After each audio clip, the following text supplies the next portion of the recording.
Jai Hind and welcome to Force Defense Academy. I am Arya Solanki, your lecturate and GT guide, and today we will be discussing about SAARC. Now, what is SAARC? SAARC का full form होता है South Asian Association for Regional Cooperation. ठीक है, तो SAARC का हम सब देखेंगे. फॉर एग्जाम्पल हेडक्वार्टर्स क्या है SAARC का? Kathmandu, Nepal. One more thing, SAARC जो है स्टैब्लिश कहाँ हुआ था, फिर उसके बाद सार्क की लास्ट सबमिट कहाँ हुई थी. ऐसे बोलते हैं कि इस सार्क डेड है ना, मतलब सार्क अब मीटिंग्स होस्ट नहीं होती तो सार्क फंक्शनल भी है कि नहीं, तो ये सब विल लुक ऑन इट. सबसे मतलब लास्ट सार्क सबमिट हुई थी, नेपाल ने होस्ट किया था 2014 में.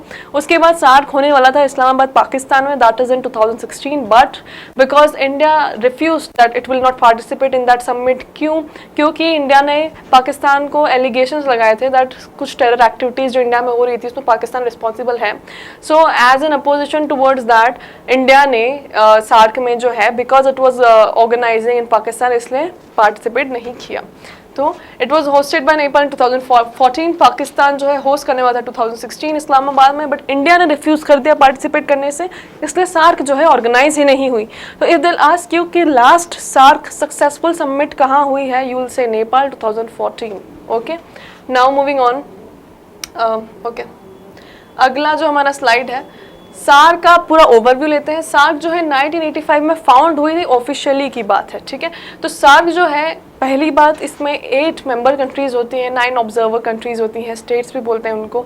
तो सार्क जो है 2005 में इसमें अफगानिस्तान ऐड हुआ था. तो पहले जब सार्क फाउंड हुआ था, ठीक है, तो इसमें सिर्फ 7 कंट्रीज थी. India was there in it.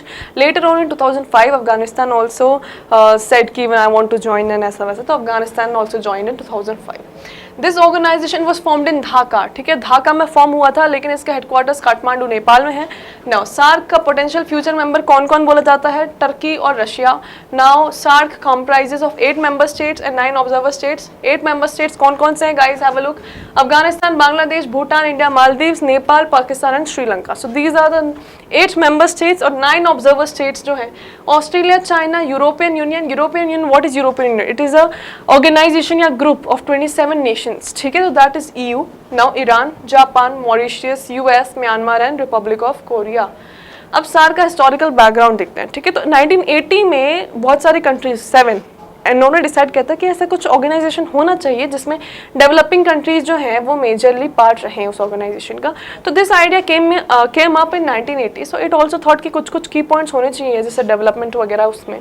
तो 1981 में ये 7 स्टेट्स जो है, 7 कंट्रीज जो हैं. स्टेट्स क्यों बोला जाता है? स्टेट्स एक कोई सी भी पर्टिकुलर चीज़ को आप स्टेट भी बोल सकते हो, कंट्री को स्टेट भी बोल सकते हो. ठीक है, तो फॉरेन सेक्रेटरीज जो हैं उन 7 कंट्रीज के, वो पहली बार कोलंबो में मिले अप्रैल 1981 में. 5 के एरियाज जो है रीजनल कॉपरेशन के लिए सिलेक्ट किए गए. ठीक है, और उनको फिर ऐड किया गया, उसका अलग से एक चार्टर बनाया गया. और जब चार्टर बन के फॉर्म हो गया और वो अडॉप्ट कर लिया गया, तो उसको ऑफिशियल बोला जाता है कि ये ऑफिशियली फिर सार्क का जो है मतलब जन्म दिवस यू कैन से. तो ऑफिशियल क्या है? 8 दिसंबर 1985. ठीक है, तो South Asian Association for Regional Cooperation was set up when its charter was formally adopted. That was 8 December 1985 by the heads of state और गवर्नमेंट ऑफ इंडिया, है ना, and other countries जितने भी हैं.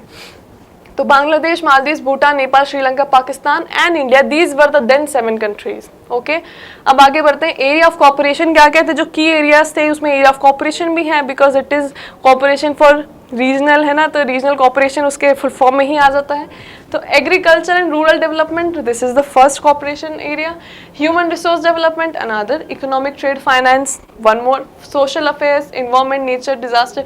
Now keep this one thing in mind, कोई कितना भी बड़ा इंटरनेशनल ऑर्गेनाइजेशन हो, वो क्लाइमेट चेंज, इन्वायरमेंट, इनका तो एक ही एरिया रखता ही है.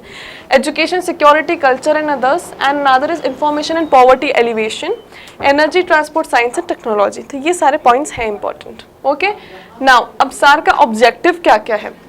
Main motto of the organisation is to work towards a common goal. एक कॉमन गोल है, क्या क्या?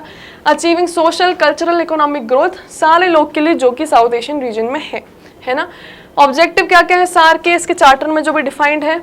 Promote the welfare of the people of south Asia and improve their quality of life, लोगों का वेलफेयर करना, उनकी क्वालिटी लाइफ इंप्रूव करना। तो ये देखो अब एक ऑर्गेनाइजेशन बना है, ऑर्गेनाइजेशन क्यों बना है, लोगों से बना है, लोगों मतलब नेशन से बना है।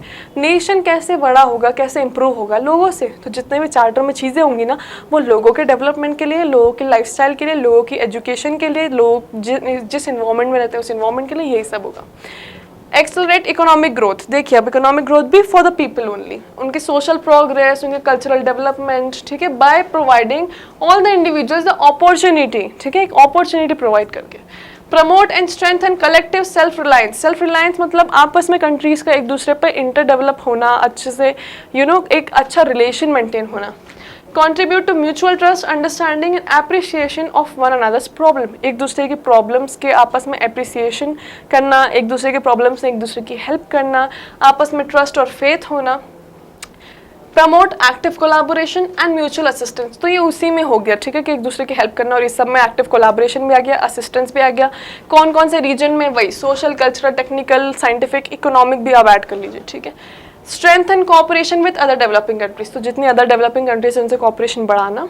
Then strength and cooperation among themselves in international forums, ठीक है। अब इंटरनेशनल फोरम्स ऐसा तो नहीं है ना कि जो कंट्री सार्क में है वो सार्क के अलावा किसी और ऑर्गेनाइजेशन में ही नहीं है, किसी और फोरम में नहीं है, होती हैं। तो अगर सार्क में वो लोग यूनाइटेड हैं तो देखिए सारी कंट्रीज का स्टैंड क्या है, सारी डेवलपिंग है।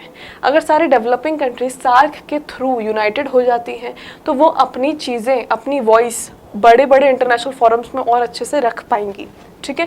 Then cooperate with international and regional organisation with similar aims and purposes, तो जो भी अदर रीजनल ऑर्गेनाइजेशन है जिनके सेम एम और पर्पस है डेवलपमेंट रिलेटेड, तो उनके साथ भी कोऑपरेट करना।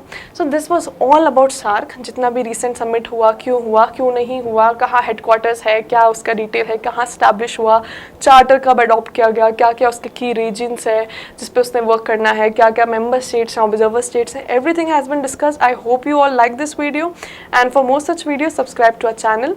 Thank you for watching and Jai Hind.